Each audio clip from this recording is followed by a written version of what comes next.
یہ حسین لوگ، یہ پاکیزہ لوگ، یہ خوبصورت جماعت جس نے اپنے وجود اور اپنے کردار سے اور اپنے افکار سے پوری امت کو خیر سے بھر دیا۔ بہت زیادہ باتیں میں نے آپ کی خدمت میں عرض نہیں کرنی، بس میں سمیٹنے لگا ہوں۔ جوانوں، ایک شکوہ بھی ہے۔ پہلے میں سمجھتا تھا کہ شاید لوگوں کے پاس وقت کم ہے، لیکن اب جب سے لوگوں کو موبائل کے ساتھ جڑا ہوا دیکھتا ہوں نا، تو میری وہ سوچ بدل گئی ہے کہ ہمارے پاس تو بہت ٹائم ہے، بہت سارا ٹائم۔ مطلب ان کی بھی لوگ تصویریں دیکھ لیتے ہیں اور ان کی بھی پوسٹ پڑھ لیتے ہیں جن کی بالکل نہیں پڑھنی چاہیے، اور ان کی بھی بات کرتے ہیں جن کی بات کرنے سے مراد صرف ان کو اہمیت دینا ہے۔ ہم تو بیچارے اس قابل ہی نہیں کہ ان کی بات کی جائے۔ بھائی، چاہیے یہ تھا کہ اگر ہمارے پاس وقت تھا تو ہم خلفائے راشدین کو پڑھتے، ہم حضور کے صحابہ کو پڑھتے۔ چلے جو کوتاہی ہم سے ہوئی ہے ہم بھی مانتے ہیں۔ ہم نے آپ کو نہیں بتایا کہ حضرت عمار ابن یاسر کیا ہے، ہم نہیں بتا سکے کہ حضرت زبیر بن عوام کی شان کیا ہے، ہم نہیں بتا سکے قوم کو کہ حضرت طلحہ بن عبید اللہ کی عظمت اور فضائل کیا ہے، ہم نہیں بتا سکے آپ کو کہ حضرت عبداللہ ابن مسعود سے میرے نبی کریم کتنی محبت فرماتے، حضرت ابی بن کعب کا درجہ کیا ہے، کیا جلالت تھی، کیا شان تھی، کیا دبدبا تھا جناب خالد بن ولید کا۔ کاش ہم اپنی قوم کو سنا پاتے کہ کس قدر بڑی عظمتوں کے مالک تھے حضرت سلمان فارسی، حضرت مقداد کی شان کیا تھی، ہم تذکرہ بھی نہ کر سکے۔ ہم نے اس طرح اپنی قوم کو وہ ساری چیزوں سے آگاہ نہیں کیا۔ یہ کس بصیرت کے لوگ تھے، یہ کس کمال کے لوگ تھے، کیا انہوں نے شانیں پائی تھی، کیا سوسائٹی کو انہوں نے اپنے کردار سے نوازا ہے، کس طرح ماحول میں ان کے آنے سے حسن پیدا ہوا ہے، خوبصورتی آئی ہے۔ دوستو، یاد رکھنا، آج بھی جو لوگ چمکیں گے اور جن کی عظمتیں بڑھیں گی وہ حضور کے غلاموں کے غلام بن کے چمکیں۔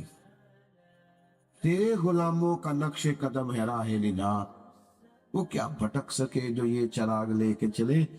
جوانوں، ایک ایک باب کھولا کرے، پڑھا کرے، غور تو کیا کرے حضرت عبد الرحمن ابن عوف کیا تھے۔ ذرا کبھی کھول کے دیکھیں حضرت ابو ہریرہ کی عظمتیں کیسی، پڑھے نا جناب عبداللہ ابن عمر کو حضور کہ وہ غلام جن کو محبوب نے فرمایا یہ نیک آدمی ہے۔ حج کے سب سے زیادہ مسائل حضرت عبداللہ ابن عمر جانتے، اتنا بڑا آدمی، اتنا صالح آدمی، اتنا عالم آدمی، لیکن کیا کریں، نہ ہمارے ہاں جمعوں کے عنوانات بنتے ہیں، نہ ان کے نام پر ہم محافل کا انعقاد کرتے ہیں، نہ ہم یہ کرتے ہیں کہ ریسرچ کرنے والے لوگوں کو اس طرف لگائیں۔ یہ بڑے خوبصورت اور عظیم لوگ ہیں۔ حضور نے ایسی جماعت تیار کی ہے جس طرح میرے نبی کی مثل کوئی نہیں، اس طرح نہ حضور کے صحابہ کی کوئی مثل ہے، نہ اولاد رسول کی کوئی مثل، ان کی کوئی مثال نہیں دی جا سکتی۔ یہ غیر معمولی لوگ تھے، یہ کمال لوگ، انفرادیت اللہ نے دی تھی۔ جس کو پڑھتے جائیں گے آپ کے دل کے دریچے کھلتے جائیں گے، ذہن وسعت پاتا جائے، آپ محسوس کریں گے اندر نور داخل ہو رہا ہے۔ ان لوگوں کی باتوں میں کبھی نہ آنا جو بیچارے صرف اپنی تقریریں چمکانے کے لیے اور صرف یہ کہ چند جملوں کا سہارا لے کر کچھ منطقی اور فلسفی باتیں بیان کر کے معاذ اللہ ان لوگوں کے بارے میں کوئی رائے دینا چاہتے ہیں۔ بڑے کمزور لوگ ہیں، ان بیچاروں کے پاس تو ایسی بات نہیں ہے جو قابل توجہ ہو۔ یہ لوگ ہی بہت بڑے ہیں